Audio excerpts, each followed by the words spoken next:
Triomphe Congo TV est une chaîne d'analyse politique, économique, sociale et culturelle. Congolais de partout, aimez votre chaîne, abonnez-vous, likez et activez la notification. Vous voulez avoir l'information?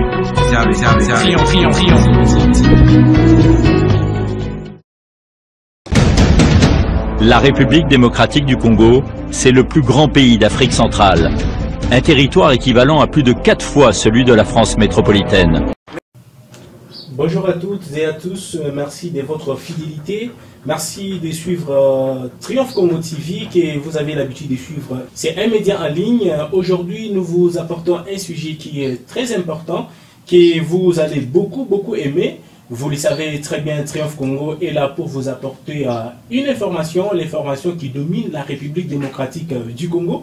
Nous allons vous apporter ces sujets aujourd'hui que nous allons analyser avec Monsieur Joël Mutangala, qui est notre invité du jour, que nous allons poser des questions que vous-même vous allez découvrir de quoi il s'agit et qu'est-ce que Monsieur Joël va nous donner comme réponse. Alors, comme vous le savez très bien, en République démocratique du Congo, pour ces derniers temps, il y a une information qui domine l'actualité ces derniers temps, c'est l'information. Quoi l'information? C'est l'actualité de la révision de la Constitution congolaise.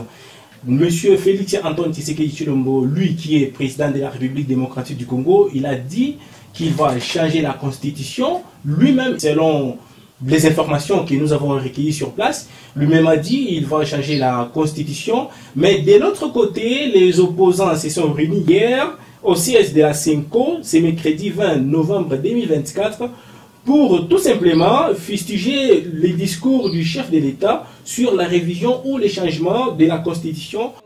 Des manifestations citoyennes, disais-je, à travers tous les pays et dans la diaspora seront organisées dans les jours à venir pour défendre notre Constitution et barrer la route à M. Félix Tshisekedi. Peuple congolais, l'heure est grave, est très grave. Alors, avant d'arriver sur le vif du sujet, je demande à toutes les personnes qui ne se sont pas encore abonnées et je vous demande d'aller vous abonner très massivement. Nous sommes sur Twitter, nous sommes sur Instagram, nous sommes sur Facebook, nous sommes sur TikTok, nous sommes aussi dans plusieurs groupes de WhatsApp. Allez là-bas, likez, partagez nos vidéos et surtout n'oubliez pas vraiment d'activer la cloche des notifications pour rien rater de tout ce que nous faisons. Et aussi, vous pouvez nous donner des messages, des suggestions, même des critiques. Ça va nous aider pour améliorer notre travail que nous sommes en train de faire. Alors, revenons pour parler des sujets qui dominent la RDC ces derniers temps. C'est la révision de la Constitution congolaise. Est-ce que la Constitution bloque le président de travailler? Est-ce que la Constitution a d'impact pour que le président de la République puisse bien travailler? Alors aujourd'hui, nous avons eu l'occasion de rejoindre M.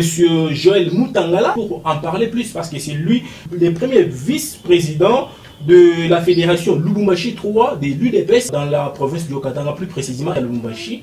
Alors c'est bien lui que nous allons avoir plus de détails par rapport à ces problèmes qui dérangent beaucoup de Congolais et surtout beaucoup de partis de l'opposition. C'était réuni hier, mercredi 20 novembre 2024 à Kinshasa, au siège de la CENCO, pour tout simplement fustiger les discours du chef de l'État. Alors, votre rédaction a pu joindre M. Joël Mutangala, qui est à Lubumbashi.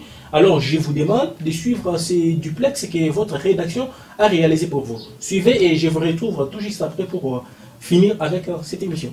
Monsieur Joël Mutangala, bonjour.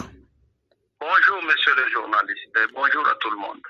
Oui, vous êtes à Lubumbashi au moment où nous réalisons cet entretien. Dites-nous, comment avez-vous accueilli la déclaration des partis politiques de l'opposition qui s'était réunis au siège de l'ANCENCO hier, fustigeant le chef de l'État congolais qui veut changer ou modifier la Constitution? D'abord, nous disons que l'opposition n'a pas fait une analyse approfondie. C'est une opposition à opposition. Cela veut dire s'opposer à tout sans réfléchir. Ce que le chef de l'État est en train de proposer, c'est pour la bonne marche de la République, ce n'est pas pour sa personne. alors cette opposition qui nous dise si elle est contre le bon fonctionnement de la République démocratique du Congo, alors nous lui dirons qui elle est en train de servir. Le chef de l'État a bel et bien dit, c'est pour la bonne marche de la République. Et nous nous rendons tous compte que cette constitution comporte en son sein des dispositions qui empêchent la République de fonctionner comme il se doit. Alors, si le chef, puisqu'il est chef, il remarque cela et il propose, mais il appartient à cette opposition, de réfléchir ensemble avec les chefs de l'État que vouloir s'opposer pour s'opposer. Et donc, nous comprenons que c'est une opposition qui n'a plus de matière, qui est là tout simplement, puisqu'elle s'appelle opposition, mais au vrai sens du mot, elle n'a plus rien à proposer. Oui, vous dites bien qu'elle n'a plus rien à proposer, mais elle fustige le fait que le chef de l'État a soulevé certaines questions qui sont un peu pertinentes, notamment sur l'article 217, lorsqu'il dit que la souveraineté est vendue. Pour eux, la souveraineté ne peut jamais être vendue. Comme il a dit aussi, la Constitution, c'est l'œuvre des Congolais. Comment vous dites ça? Bon, d'abord, tout ce que nous savons dire, notre Constitution n'est pas une Bible. C'est-à-dire, c'est une œuvre humaine et elle peut être modifiée à tout moment et voire elle peut être même changée. Si l'on a changé de Constitution depuis Mobutu jusqu'à aujourd'hui, maintenant pourquoi pas cette Constitution? Et nous savons dire aussi que l'UDPS, qui est mon parti, n'a jamais été d'accord avec cette Constitution, que cette opposition consulte l'histoire, elle comprendra. Donc l'UDPS est tout simplement sur sa position d'antan. Et nous sommes en train de suivre aussi ce que le feu Étienne Tshisekedi Wamulumba d'heureuse mémoire nous avait légué comme testament. Il nous avait dit en son temps que dès que l'UDPS accédera au pouvoir, l'UDPS changera cette constitution. Et donc, si le chef de l'État aujourd'hui, puisqu'il est chef, c'est lui qui dirige la nation, constate que l'article 217 pose problème, puisque nous sommes agressés par le Rwanda, et il y a risque que les Rwandais puissent s'en servir et commencer à réclamer des pans de terre de notre territoire national. Eh bien, le chef de l'État a tout à fait raison d'évoquer cet article, puisque quel est ce pays qui peut abandonner sa souveraineté au profit des organisations internationales, la France, soit-elle, la France, ou mondiale soit-elle? La France, moi, monsieur. Il y a une constitution française qui dit ça. Bon, en fait, la France n'est pas agressée. C'est pourquoi nous parlons de nos réalités. Nous avons une guerre dans l'Est qui ne finit pas. Et nos adversaires risquent de s'en servir. Donc, pour dire que, d'abord, pour nous, c'est la République démocratique du Congo. Déjà, cette écriture dans la Constitution, cet article dans la Constitution, c'est une faiblesse. Nous devons d'abord ramener tout vers la République démocratique du Congo et le reste après. Et de vouloir agiter tout ça au détriment de la République démocratique du Congo. Et imaginez que notre Constitution dit aussi que lorsque un problème, les traités internationaux priment sur la Constitution. Et quelle naïveté! Quelle naïveté! Où vous pouvez trouver ça? Oui. C'est-à-dire, vous trouvez qu'il y a des traités internationaux qui sont au-dessus d'une constitution d'un pays. Non, là, c'est mettre notre constitution, comme on dit, en dessous je ne sais pas, d'une chaise et ne pas vouloir qu'elle puisse faire ou qu'elle puisse se montrer très forte. Oui, Donc, monsieur le président Joël Mutangala, lorsque vous dites que l'UDPS s'opposait depuis longtemps à cette constitution, mais on vous a vu lorsque Joseph Kabila, l'ancien président, voulait aussi modifier cette constitution ou la réviser. L'UDPS était en avant-marche pour empêcher que Kabila puisse toucher à la constitution. Il y a des vidéos qui circulent. Même vous, monsieur Joël Mutangala, vous étiez aussi dans la rue pour protester. Ne confondons pas les deux démarches. Le président de la République a dit qu'il ne veut pas changer la constitution pour qu'il s'éternise au pouvoir, pour bénéficier d'un troisième mandat. Non, Il est en train de vouloir baliser les terrains pour son successeur, celui qui viendra, qui ne puisse pas vivre le même difficulté que lui. C'est un souci patriotique. Mais Kabila, lui, voulait modifier la constitution à son profit puisqu'il était déjà fait mandat. Il était déjà fait mandat et il cherchait à ce que la constitution soit modifiée pour qu'il se maintienne au pouvoir. C'est ça le problème. Oui, mais... Il n'a jamais dit qu'il cherche à se maintenir au pouvoir. Et d'ailleurs, le discours de Lubumbashi a été très clair et ça pouvait soulager même cette opposition. Mais curieusement, nous trouvons cette opposition continuer avec des messes basses, donc pour dire que c'est une suspicion tout simplement inutile. Le président de la République. Et que dites-vous sur les défis sociaux qu'ils ont relevés, notamment aussi sur les violations des droits de l'homme et aussi sur la guerre de l'Est? Comment vous réagissez à ça? Non, d'abord, en ce qui concerne la guerre de l'Est, c'est pour la première fois que la République démocratique du Congo est en train de résister pendant à peu près 3 ans sans qu'une grande ville ne puisse tomber entre les mains des agresseurs alors qu'ils sont armés par les multinationales, donc les grands argentiers. C'est pour la première fois du temps de Kabila, Goma a été tombé, les grandes villes comme Butembo, les restes étaient tombés. Mais maintenant, aujourd'hui, on assiste à une résistance de nos forces armées contre toute rébellion qui est en train de naître dans l'Est, et particulièrement ici contre la rébellion du M23, coup de chapeau à notre armée.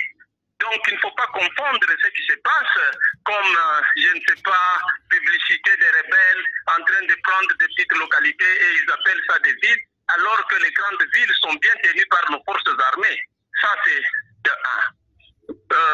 Il y a une avancée de ce côté-là. De deux, les difficultés, je sais que vous avez même vous-même suivi aux États-Unis. Nous venons de suivre la campagne qui s'est déroulée aux États-Unis et cette campagne était sur le fond d'une crise économique sans précédent qui se vit aux États-Unis.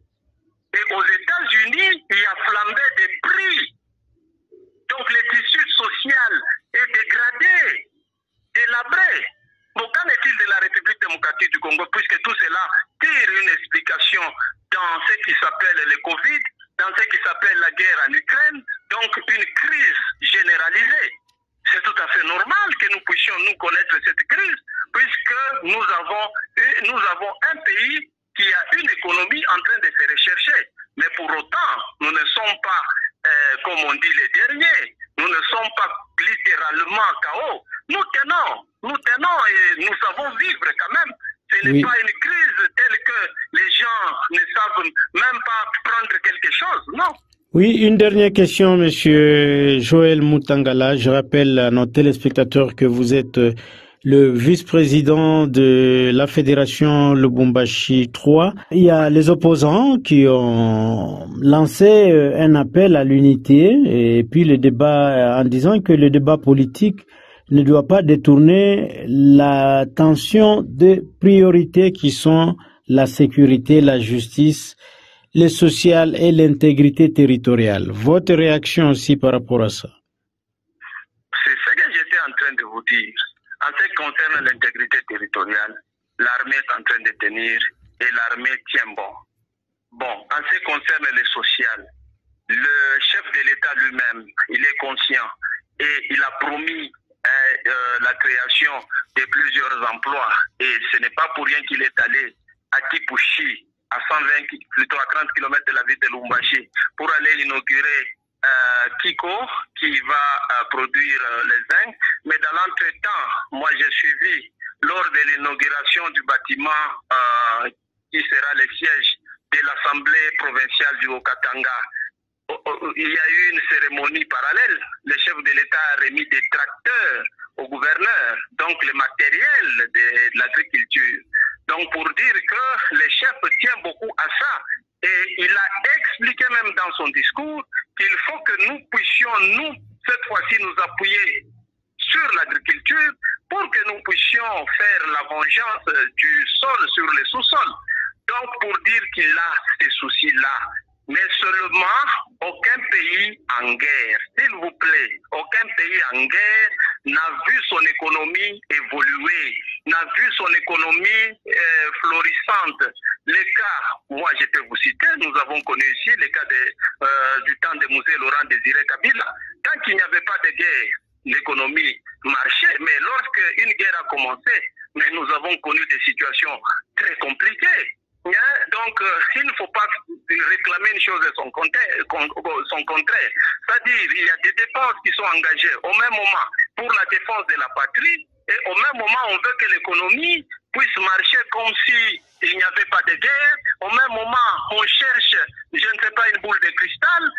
Non, mais qu'on soit quand même conscient. Moi, je trouve, c'est pourquoi je vous ai dit que cette opposition manque carrément de matière. Donc, elle est en train de naviguer à vue, de nager à vue. Et on sent bien que c'est une opposition qui est très désarticulée.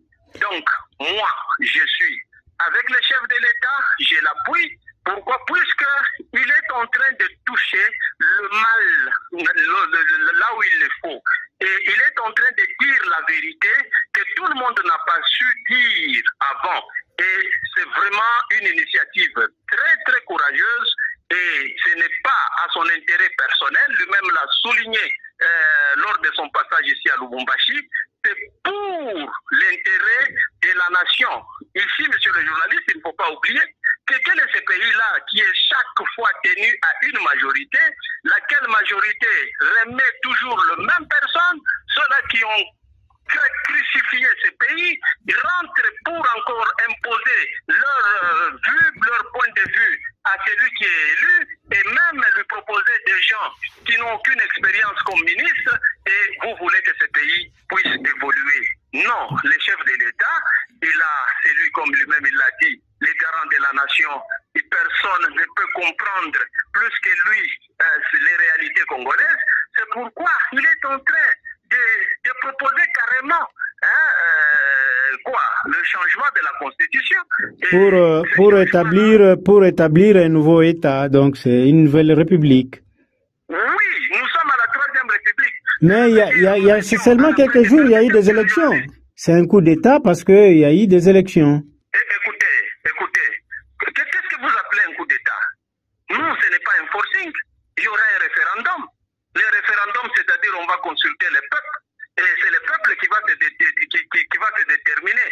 Donc, c'est une démarche tout à fait démocratique. Une démarche tout à fait démocratique. Ce n'est pas que le chef exprime un souhait. Il exprime un vœu.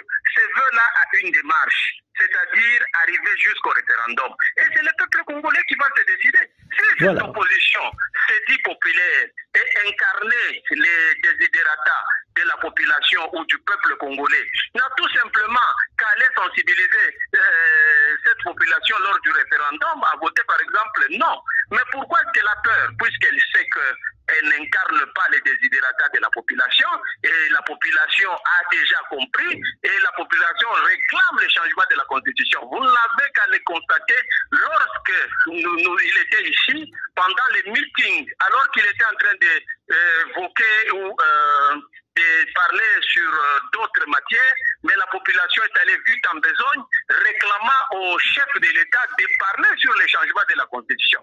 Et vous avez vu vous-même l'effervescence que la population a eu, la population du Haut-Katanga, lorsque le chef a abordé le thème qui est à la une, c'est-à-dire le changement de la Constitution, ça a été vraiment une frénésie. Et la population a acclamé. C'est pour dire que c'est des choses qui sont déjà dans la population, incarnées par la population. Et cette opposition, moi je suis convaincu qu'elle sera déçue dans toutes ces démarches. C'est la démocratie. Mais elle sera déçue pourquoi? Puisque le peuple ne la rejoindra jamais. Voilà. Aimables téléspectateurs de Triomphe Congo Télévision, nous étions en direct de Lubumbashi avec Monsieur Joël Mutangala, qui est le premier vice-président de la Fédération Lubumbashi 3. Monsieur Joël Mutangala, Triomphe Congo Télévision vous dit merci. Merci beaucoup, monsieur le journaliste. On reste unis et toujours disponible pour notre chaîne Triomphe Congo. Encore une fois, merci à tout le monde qui va nous suivre. Aimables téléspectateurs, merci de votre fidélité.